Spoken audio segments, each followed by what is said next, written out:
ಇದು ಶಿಕ್ಷಣ ಇಲಾಖೆ ತಲೆ ತಗ್ಗಿಸುವ ಘಟನೆ. Shem Shem.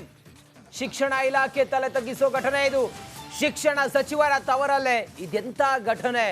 ಕೋಲಾರ, ಬೆಂಗಳೂರು ಬಳಿಕ ಶಿವಮೊಗ್ಗದಲ್ಲೂ ಕೂಡ ಅಮಾನವೀಯ ಘಟನೆ ನಡೆದಿದೆ.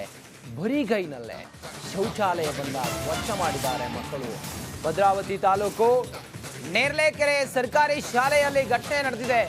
ಮಕ್ಕಳ ಕೈಯಲ್ಲೇ ಟಾಯ್ಲೆಟ್ ಅನ್ನ ಕ್ಲೀನ್ ಮಾಡಿಸಿದ್ದಾರೆ ಶಿಕ್ಷಕರು. ಶಿಕ್ಷಣ ಸಚಿವರೇ, ನಿಮ್ಮ ತವರು ಕ್ಷೇತ್ರ, ತವರು ಜಿಲ್ಲೆಯಲ್ಲಿ ಏನಾಗ್ತಿದೆ ಗೊತ್ತಾ? ಶೇಮ್ ಶೇಮ್ ಶೇಮ್ ಆಗ್ಬೇಕು ನಿಮಗೆ. ಶಿಕ್ಷಣ ಸಚಿವರ ತವರಲ್ಲೇ ಇದೆಂಥ ಪರಿಸ್ಥಿತಿ. ಕೋಲಾರ ಆಯಿತು, ಬೆಂಗಳೂರು ಆಯಿತು, ಈಗ ಶಿವಮೊಗ್ಗದ ಸರದಿ. ಮಕ್ಕಳ ಕೈಯಲ್ಲೇ ನೀವು ಶೌಚಾಲಯವನ್ನು ಸ್ವಚ್ಛಗೊಳಿಸಿದ್ದೀರಿ.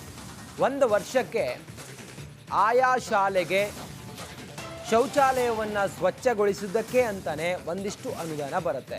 ಹಂತ ಹಂತವಾಗಿ ಆ ದುಡ್ಡು ಬಿಡುಗಡೆ ಆಗುತ್ತೆ.